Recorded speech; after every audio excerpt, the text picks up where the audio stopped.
Vous êtes les bienvenus dans ce journal dont voici le sommaire. Les sociétés minières de Bofa projettent leur première production pour 2020. Compte tenu de cette date, le ministre des Mines et de la Géologie vient de visiter les infrastructures en construction dans la région.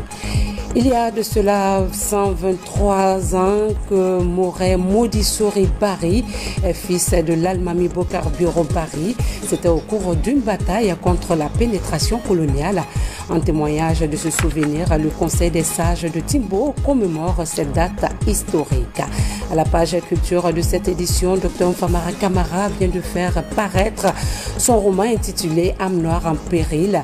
L'œuvre aborde le destin tragique d'une famille guinéenne victime des débordements de la rébellion en Sierra Leone. Mesdames et messieurs, bonsoir. À toute ma joie est de vous retrouver dans cette édition d'information qu'on débute sur ce décret barre 2019 numéro 302 portant nomination de magistrats. Le président de la République décrète. Article 1er. Les magistrats dont les prénoms et noms suivent sont nommés dans les fonctions ci-après. Cour suprême. Président de la 4e chambre civile, Adja Kadiatou Traoré. Président de la chambre pénale, M. Kamfori Kalmtamba, précédemment conseiller en remplacement de M. Seydou Keita Muté. Conseiller, M. Mohamed Saïd Diop, précédemment président de la 1re chambre civile, économique et administrative de la Cour d'appel de Conakry. M. Siriman Kouyaté, précédemment inspecteur à l'inspection générale, Mme Marie-Joséphine Silla, précédemment conseillère à la Cour d'appel de Conakry, Amadou Sagnan, précédemment président du TPI de Farana, avocats généraux, M. Mamadi Traoré, précédemment avocat général près la Cour d'appel de Conakry, M. Aboubakar Sir Silla, précédemment procureur de la République près du TPI de Kaloum, M. Mamadou Malado Diallo, précédemment substitut général après la Cour d'appel de Conakry, secrétaire général, M. Mamadou Aliouno Dramé, précédemment premier président de la Cour d'appel de Conakry, conseiller maître, Mohamed Cheikh Keita, M. Mohamed Bachir Faye, M. Fodé Moussa Kamara, Cour d'appel de Conakry. Premier président, M. Seydou Keita, précédemment président de la 1re chambre pénale à la Cour suprême, président de la 1re chambre de contrôle de l'instruction, Mme Irène Adjimalis, confirmé. Président de la 2e chambre de contrôle de l'instruction, M. Zouti Zaorobe Avogui, confirmé. Président de la président de chambre, 1re chambre civile, économique et administrative, M. Mohamed Chérif Sow, précédemment président de la 2e chambre civile, économique et administrative. 2e chambre civile, économique et administrative, M. Saïdou Diallo, précédemment président de la 4e chambre civile, économique et administrative de la Cour d'appel de Conakry. 3e chambre civile, économique et administrative, M. Victorien Abba, confirmé. 4e chambre civile, économique et administrative, M. Ibrahima Kamara, précédemment conseiller à la Cour d'appel de Conakry. 5e chambre économique et administrative, Mme Oumou Awadou Kouré, confirmé. 1re chambre correctionnelle, M. André Safela Leno, confirmé. 2e chambre correctionnelle, Mme Fatou Bangoura, confirmé. 3e chambre correctionnelle, M. Mangadouba So, confirmé. Chambre criminelle, M. Suleiman Ba, confirmé. Mesdames et messieurs, la suite de ce décret à retrouver dans les éditions d'information de la radiodiffusion nationale à 22h et à 6h45. À l'entame de ce journal, les relations diplomatiques et économiques entre la Guinée et la Chine sont au beau fixe après 60 ans de coopération. Pour en parler, le chef de l'État a reçu en audience au palais Sékou Touréa le vice-président de l'Assemblée nationale de la Chine, Sanan Keita. Le président de la République rencontre le vice-président du comité permanent de l'Assemblée nationale populaire de Chine, en compagnie d'une importante délégation. Un tête-à-tête d'abord a eu lieu entre ces deux personnalités qui ont longuement discuté des relations d'amitié et de coopération qui ont toujours existé entre la République de Guinée et la République populaire de Chine. Puis, Professeur Alpha Condé et son hôte ont élargi les échanges aux deux délégations chinoises et guinéennes. Des échanges axés surtout sur la célébration du 60e anniversaire de l'établissement des relations diplomatiques entre la République de Guinée et la République populaire de Chine. Comme pour dire tout simplement que Conakry et Pékin entretiennent de très fortes relations d'amitié et de coopération depuis des lustres. Ce tableau est une illustration parfaite qui symbolise ces 60 ans d'union entre les deux pays avec deux leaders résolument engagés aujourd'hui à renforcer l'axe de coopération Conakry-Pékin, Professeur Alpha Condé et Xi Jinping. De l'importance des relations entre la Chine et la Guinée. Et cette fois-ci, nous sommes également venus pour célébrer le 60e anniversaire de l'établissement des relations sino-guinéennes. La Guinée a été le premier pays subsaharien à établir des relations diplomatiques avec la Chine nouvelle en 1959. C'est la raison pour laquelle aujourd'hui les Chinois disent toujours que la Guinée est un bon ami, bon partenaire et bon frère de la Chine.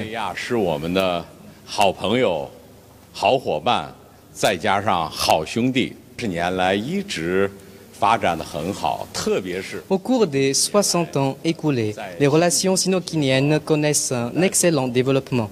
Surtout ces dernières années, grâce à l'engagement de nos deux chefs d'État, d'importants consensus ont été dégagés entre la Chine et la Guinée.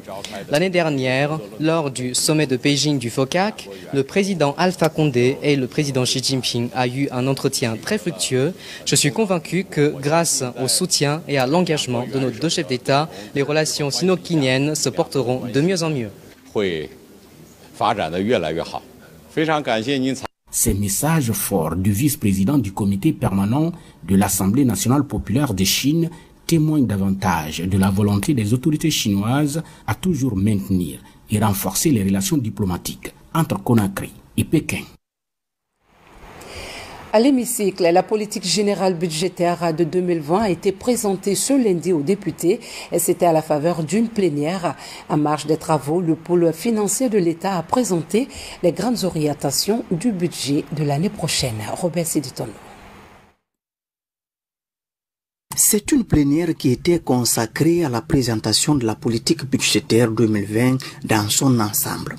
D'abord, le ministre de l'économie et des finances a dans sa déclaration indiqué que l'essentiel des efforts sera orienté vers la présentation de la stabilité macroéconomique et l'atteinte des objectifs budgétaires. Le projet de budget 2020 met l'accent sur les investissements structurants, notamment dans les infrastructures et le développement du capital humain.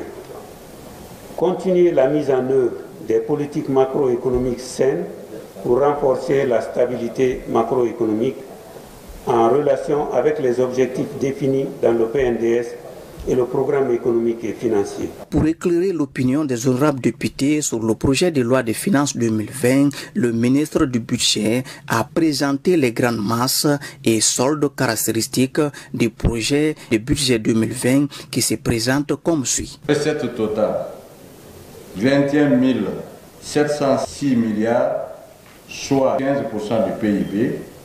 Dépenses totales 26 730,7 milliards, soit 18,3% du PIB, dont 9 478 milliards en dépenses d'investissement, soit 7% du PIB. Le solde de base 922,30 milliards, soit 0,6% du PIB. Parlant du partage de la prospérité économique à la base, le ministre du Budget a précisé l'orientation des fonds pour l'exercice 2020 avant d'évoquer le fonds qui sera alloué aux prochaines échéances électorales dans le pays. De son côté, la ministre du Plan et du Développement économique a largement expliqué les résultats atteints par le Programme national de développement économique et social PNDS, programme qui arrive à expiration en 2020. Les stratégies nationales et sectorielles en lien avec le PNDS, l'enveloppe du projet de budget d'investissement s'élève à 19,4 milliards de francs guinéens, dont 3 177,4 milliards, soit 31,7 en ressources intérieures, et 6 842 milliards, soit 68,3% sur financement extérieur. Le budget connaît ainsi une augmentation de 10,9% par rapport à la loi de finances rectificative de 2019, qui était de 32,2 milliards de francs guinéens. Cette augmentation est consécutive à une mobilisation plus accrue du financement extérieur en lien avec la concrétisation d'une partie des promesses du groupe consultatif de Paris de novembre 2017 sur le financement du PNDS. Enfin, le gouverneur de la Banque centrale de la République de Guinée, dans la présentation de la politique monétaire, a particulièrement insisté sur les réformes entreprises avant d'évoquer les perspectives en 2020. La Banque centrale continuera à surveiller l'évolution des principaux indicateurs macroéconomiques, notamment le taux d'inflation qui devra être maintenu à un chiffre. À partir de décembre 2019, ce taux devra tendre vers la cible de 5% du programme de coopération monétaire. Ces différentes présentations autour de la politique budgétaire 2020 ont eu lieu sans débat. Et puis, le ministre des Mines et de la Géologie a visité les installations des sociétés minières installées dans la région de Bofa. Abdoulaye Magasouba est allé constater de visu l'état d'avancement des travaux des projets miniers lancés dans cette préfecture côtière. Lancé Koulibaly. Installé à Gameiré dans la préfecture de Bofa, Kimbom Bauxite reçoit la première visite de terrain du ministre des Mines. Les travaux d'établissement de cette société avancent à un rythme impressionnant. Porté par un promoteur guinéen, Kimbom Bauxite emploie déjà en sa phase de construction plus de 500 personnes. La première production est attendue en février 2020. Globalement, on mise sur le mois de février pour la première sortie de la bauxite. La route là, c'est la nationale numéro 3. Donc, il fallait faire ce pont pour soulager la population de la Guinée, parce que c'est une route internationale. Donc c'est ce que nos ingénieurs ont demandé pour qu'on puisse faire un pont pour ne pas qu'il y ait des accidents et pour mieux sécuriser les mouvements de nos camions. En marge de la construction de son projet, Kimbom Bauxite s'inscrit dans l'amélioration des conditions de vie des populations riveraines. Ces deux fourrages sont un don de cette société. De Kimbom Bauxite cap sur le site de Guinéan Brentoche.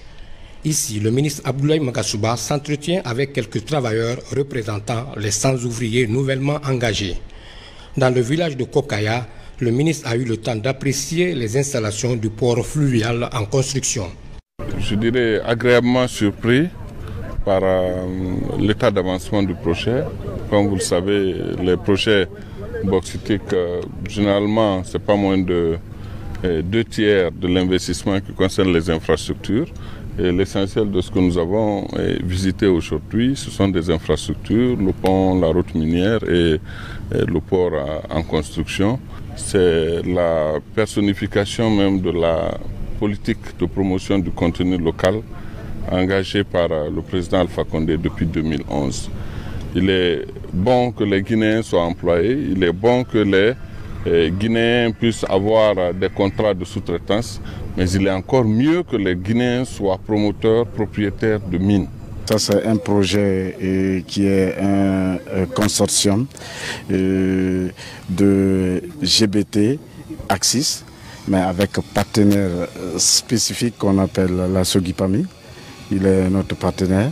Et nous avons la SD Mining aussi qui est partenaire à ce projet. Les premières productions de la société GBT sont attendues en fin février 2020. La capacité de production de cette société est de 5 millions de tonnes par an. Entre-temps, le ministère de la Santé, sous financement de Breakthrough Action, revit sa politique nationale de promotion de la santé à Kindia. La nouvelle stratégie en élaboration a pour objectif d'harmoniser toutes les actions des intervenants dans le secteur pour une meilleure promotion de la santé. Ça a marathon. Pour favoriser l'accès des populations aux soins de santé de qualité, les cadres de plusieurs départements ministériels, représentants de la société civile, partenaires techniques et financiers, élus du peuple et communicants sont à Kindia. Ces acteurs élaborent un nouveau plan stratégique national de promotion de la santé. Le document vise à faciliter la coordination de toutes les activités des différents intervenants dans le secteur de la santé. Beaucoup de programmes de santé prochainement seront coordonnés. Les acteurs parleront le même langage, diront le même message, adopteront la même démarche vis-à-vis. Parce que le bénéficiaire final, que sont les communautés, que sont la population, ont besoin que les actions qu'on adresse à leur direction soient des actions cohérentes, des actions efficaces. Ce nouveau plan stratégique national de promotion de la santé en élaboration va permettre aux différents services du département de la santé et les acteurs évoluant dans le domaine d'harmoniser leurs approches. Un accent particulier sera mis sur la santé communautaire. Quel que soit l'effort que nous fournirons à travers la construction des centres de santé, la construction des hôpitaux, la formation des cadres et tout ce qui se fait comme effort dans le domaine de la santé, ces efforts aussi doivent prendre en compte la connaissance et les aptitudes des personnes elles-mêmes face à leurs problèmes de santé. Les travaux de révision de la politique nationale de promotion de la santé vont durer 6 jours. Le document actualisé devra servir de guide à tous les acteurs du domaine de la santé en vue de permettre au pays d'accélérer les pas vers l'atteinte de l'objectif santé pour tous selon l'approche multisectorielle. Le service public a une activité d'intérêt général, mais comment amener les salariés de l'État à tirer profit des avantages de leur travail et à suivre une ascension remarquable à travers le respect des lois régissant le service public? Pour répondre à cette question, nous vous amenons dans la région de l'Abbé où se sont tenues des journées d'information et d'échange à cet effet. Sarafdine Diallo, Abdul Aziz Baldé, Mamadou Alpha Baldé, reportage. National de la paix, vive le progrès. C'est une nouvelle opération d'information auprès des agents et responsables du service public. À Conakry et à l'intérieur du pays, ces salariés de l'État prennent connaissance du contenu des lois L025 et 27 portant organisation générale de l'administration et statut général des agents publics. On voit une amélioration parce que s'il y a des textes de loi qui protègent les agents des services publics, de la fonction publique, c'est une très bonne chose. Et chaque fonctionnaire doit pouvoir connaître le contenu de ces textes pour pouvoir mieux se comporter et mieux avancer au niveau de son service. Dans la préfecture de l'Abbé, des échanges portant sur la charte africaine et ces deux lois suscitent l'intérêt des cadres administratifs. Ils comprennent mieux certains avantages liés à leurs fonctions, mais aussi la promotion des cadres qui se distinguent de par la qualité de leur travail. Si les fonctionnaires ne maîtrisent pas du tout les textes ou les ignorent complètement, la confusion va s'installer et à notre avis, c'est ce qui provoque beaucoup de conflits inutiles au niveau de la fonction publique guinéenne. J'avoue que nous sommes ressortis de cette salle très satisfaits de la compréhension. Les documents ont été mis à disposition et invite a été faite par nous à tous les participants, une fois dans leurs préfectures respectives, de restituer à ceux qui n'ont pas eu la possibilité d'être invités ici à l'Abbé, pour que sur le territoire de la région de l'Abbé, tous les fonctionnaires soient au même niveau d'information par rapport à ces deux lois qui sont d'une importance capitale. Avec la maîtrise des textes régissant le fonctionnement de l'administration, de nombreux cadres pourraient profiter pleinement de toutes les opportunités qu'offrent les évolutions enregistrées dans l'exercice du service public en Guinée. Commémoration de la mort de Modisori Bari, fils de l'Almami Bokar Biro Bari, tué le 14 novembre 1896 lors d'une bataille épique contre la pénétration coloniale. Ce jour n'est pas oublié par le Conseil des sages de Timbo qui commémore cette date historique. Pour rappeler le souvenir de cet événement, Alpha Isiagaba est sur les champs de bataille de Poredaga et de Petel Djiga pour reconstituer les faits. Suivez son grand format.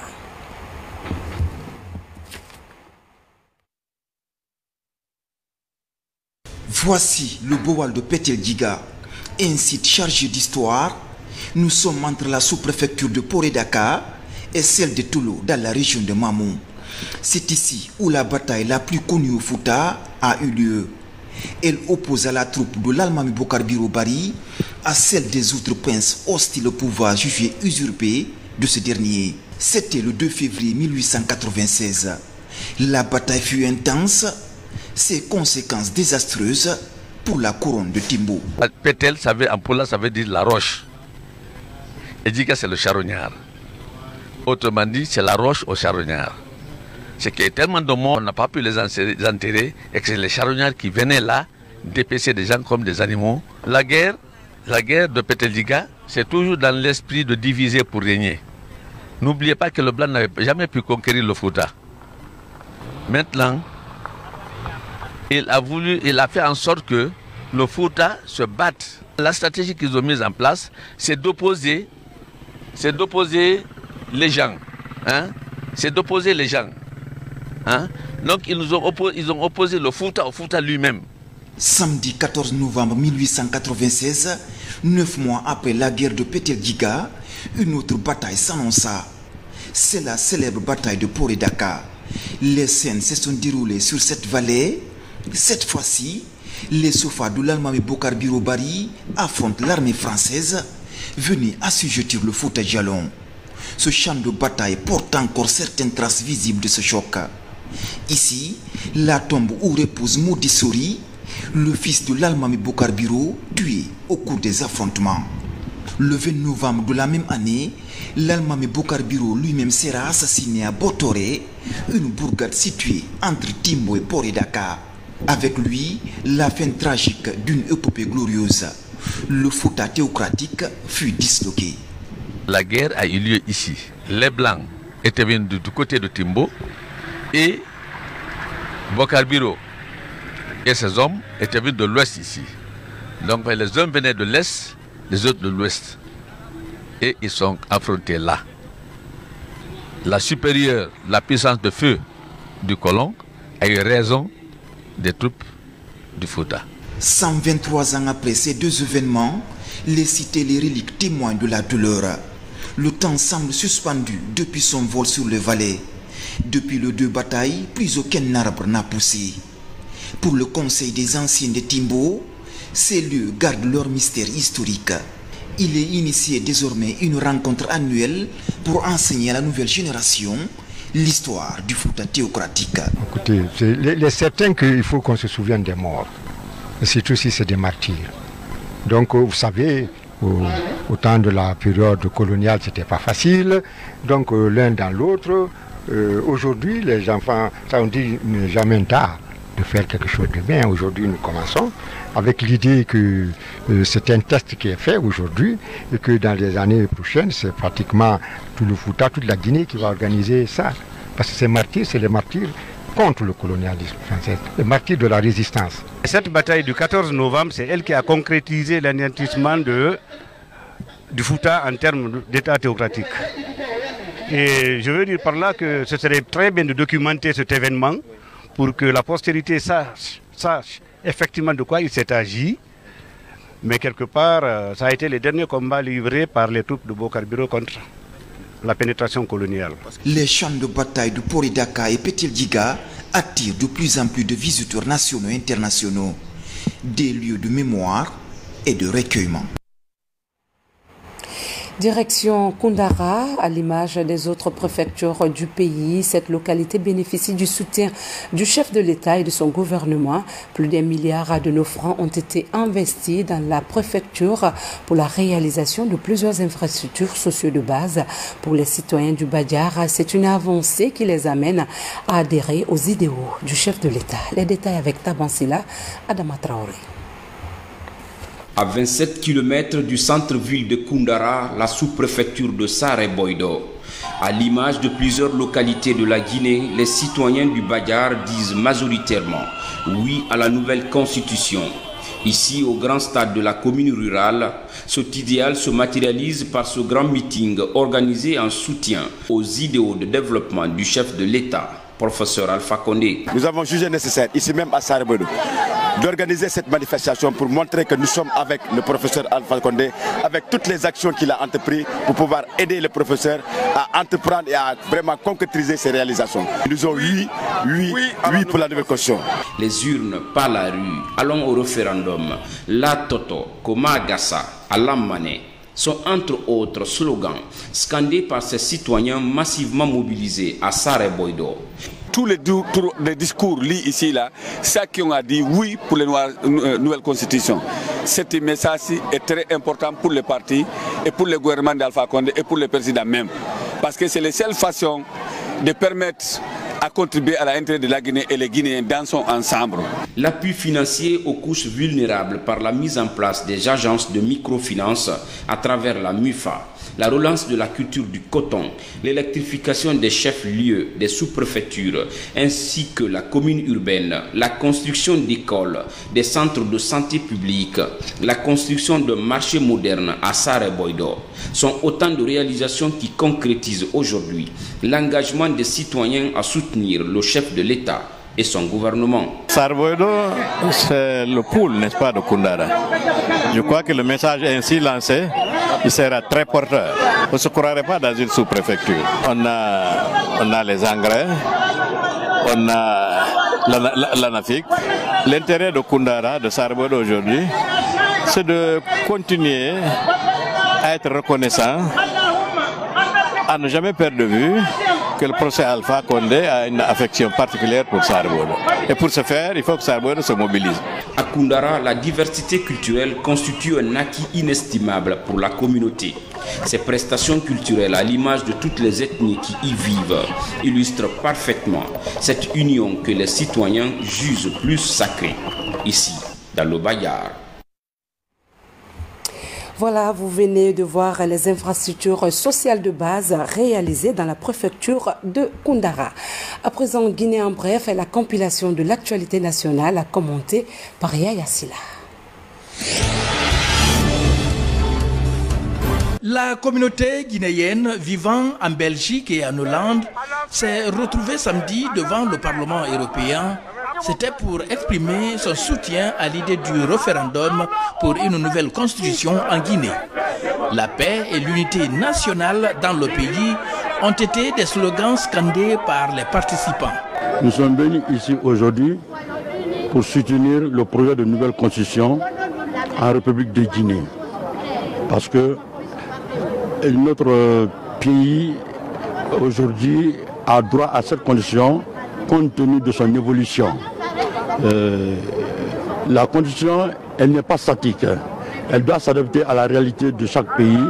Et c'est un droit, c'est un droit au peuple à ce qu'il se dote d'un outil qui puisse assurer son fonctionnement normal et son développement. Au Gabon, la communauté guinéenne apporte aussi son soutien au projet de nouvelle constitution. Cette rencontre est l'initiative de l'ANC, Alliance pour la nouvelle constitution. Une occasion pour cette structure d'expliquer à ces Guinéens la nécessité de l'adoption d'une nouvelle constitution. Il est important d'aller au référendum et que le référendum est la seule voie appropriée pour une population ou pour un citoyen pour exprimer librement son opinion. C'est une épopée qui offre des perspectives de l'autonomisation de la femme dans une saga pleine d'actions entre suspense et rebondissement. À la fois bouleversant et attachant, ce film intitulé « Légitime défense » nous plonge dans une réalité saisissante. Un chef-d'œuvre dont le but est de contribuer à éclairer et sensibiliser le monde du XXIe siècle sur les dangers de la violence domestique, mais aussi de propulser le 7e art sur la plateforme internationale. Ce n'est pas seulement pour passer le message sur les violences domestiques, mais nous essayons aussi d'utiliser ce moyen comme une façon de rehausser le niveau du cinéma guinéen, essayer de mettre le cinéma guinéen sur la plateforme internationale et voir comment est-ce que nous pouvons être au même niveau que les autres pays déjà qui sont en avance sur nous. Au panorama culturel, le roman Âme noire en péril dans les rayons des librairies. L'ouvrage est du médecin Famara Camara.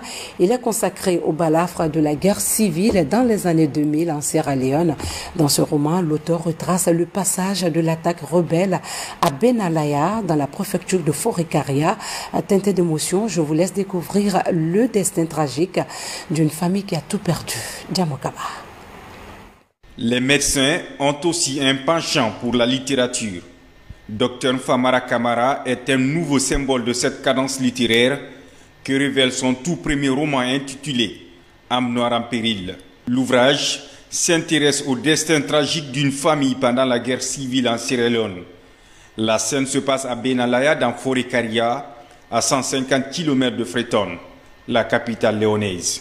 Un témoignage de Dounia, grand témoin des faits, recueilli en 1996. Quand les rebelles sont venus dans leur famille, la famille Mansaré, ils ont tué son papa, ils ont tué sa maman, ils ont tué sa grande sœur Maïmouna. En ce moment, puisque sa grande sœur, l'aînée, qui était déjà partie aux États-Unis pour continuer ses études à l'université, donc c'est seulement celle-là qui était épargnée. Donc les rebelles, ils l'ont pris, ils l'ont mis dans leur groupe. Donc ils ont fait tout le chemin avec lui, de Makeni jusqu'au niveau de Freetown. Quand les rebelles sont venus, en ce moment, il y avait le barrage de Dekomok qui ont intervenu. Donc la bataille fut rude. C'est à cette occasion que Dounia a eu la chance de s'échapper. Symbole vivant des balafres de la guerre, Âme noire en péril évoque aussi les problématiques liées aux épidémies et le phénomène migratoire sur le continent noir. Aujourd'hui, on a constaté qu'il y a les épidémies, qu'on ne peut pas se séparer. Donc, ces épidémies-là mettent en péril l'Afrique et les Africains. Donc, c'est Âme noire en péril. On voit la famine. Donc, tous ces grands mots sont des menaces pour Âme noire. Ce roman est le résultat de 2 décennies de recherche, loin des conclusions hâtives et superficielles. Par cet engagement de l'auteur Famara Camara, Âme noire en péril rejoint le grand répertoire des œuvres littéraires qui passionnent et trouvent leur place dans le milieu éducatif. Le décret portant nomination des cadres au ministère de la Justice est également à retrouver sur le site web de la RTG, www.rtgcoloma.info. C'est la fin de cette édition. Merci.